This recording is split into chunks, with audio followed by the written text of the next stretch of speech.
आज निकले थे घर से लेकर एक नया अरमान, प्रकृति की गोद में बिताया था सुकून भरा एक दिन महान। घर से निकलकर बस स्टैंड पहुंचे, बस में बैठे और सफ़र हुआ शुरू। रास्ते में मिला 10 मिनट का एक छोटा सा ब्रेक, जिसमें हमने खाई आइसक्रीम और खुद को किया फ्रेश। कुछ ही देर में हम पहुंच गए इंदौर बस स्टैंड, जहां पतिदेव पहले से थे रेडी, बिल्कुल ऑन टाइम। फिर होटल में किया थोड़ा आराम, ताकि अगले दिन घूम सके पूरे जोश के साथ। सुबह की शुरुआत हुई नई उमंग के साथ और चल पड़े लाल बाग पैलेस की खूबसूरती निहारने के लिए। ये है लाल बाग पैलेस का मुख्य प्रवेश द्वार। अंदर पहुंचकर हमने टिकट ली और फिर चले गए थे हम पैलेस के अंदर इसकी खूबसूरती को निहारने के लिए। लाल बाग पैलेस होलकर राजवंश की शान, शाही वास्तुकला, शानदार नक्काशी और इतिहास की पहचान है। यह महल अपनी भव्यता और रॉयल अंदाज के लिए पूरे देश में मशहूर है। इस महल का मुख्य आकर्षण इसका ग्रैंड बॉलरूम है, जहां लकड़ी का फर्श स्प्रिंग पर बनाया गया ताकि डांस करते समय अतिरिक्त बाउंस मिल सके। कमरों की छतों और दीवारों पर बारीक नक्काशी की गई है, जिससे इसकी खूबसूरती में चार चांद लग गए हैं। इस भव्य महल की सजावट में कांच की रंगीन खिड़कियां, जो कि बेल्जियम से मंगवाई गई थीं, तथा साथ ही इतावली संगमरमर के खंभे और कीमती फारसी कालीन का उपयोग किया गया है। इस शेर का शिकार इस महल के अंतिम शासक महाराजा तुकोजी राव होलकर द्वारा किया गया था।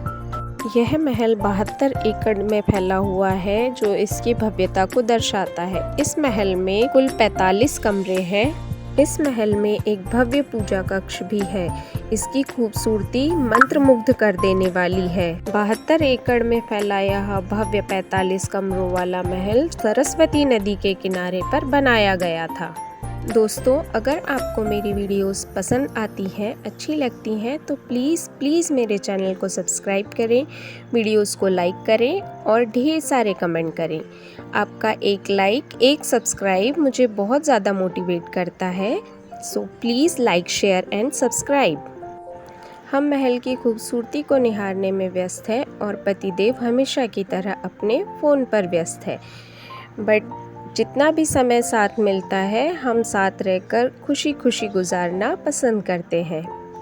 इस महल में हमने उस ज़माने का एक स्विच बोर्ड भी देखा, जो कि पीतल और लकड़ी से बना हुआ है।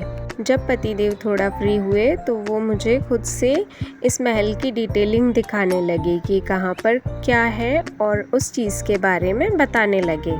फिर इन खूबसूरत और प्यारी प्यारी यादों को हमने अपने कैमरे में कैद किया। उस दौर में भी महल के बेसमेंट में बनी हुई मुख्य रसोई से ऊपर खाना भेजने के लिए बिजली से चलने वाली फूड लिफ्ट का इस्तेमाल होता था। और ये है होलकर राजवंश के कुछ शासक, जिन्होंने इस महल में राज किया। महल घूमने के बाद में हम आ गए थे बाहर पार्क में घूमने के लिए, और तभी हमें दिखी एक नन्ही सी प्यारी गिलहरी। उसे देखकर अथर्व की खुशी का तो ठिकाना ही नहीं रहा। कभी अथर्व उसके पीछे भागे, कभी उसे प्यार से बुलाए। उसकी हर छोटी छोटी शरारत ने हमारा दिल जीत लिया। मेरे प्यारे पतिदेव फिर से अपने फ़ोन में बिजी हो गए, और बार बार कहने के बाद फिर इन्होंने कैमरे में देखा और फिर मैंने कुछ फ़ोटोज़ क्लिक की। हमने यहाँ पर बहुत अच्छा और बहुत प्यारा टाइम एक दूसरे के साथ बिताया, और ये पल हमारे लिए बहुत ज़्यादा खूबसूरत बन गए। यहाँ पर एंजॉय करने के बाद हम लोग चले गए थे राजवाड़ा मार्केट घूमने के लिए, लेकिन जैसे ही हम मार्केट पहुँचे, मौसम अचानक बदल गया और बहुत तेज़ बारिश होने लगी, और इसी वजह से मैं आगे रिकॉर्ड नहीं कर पाई। तो आज के लिए इतना ही, मिलते हैं नेक्स्ट वीडियो में। राधे राधे।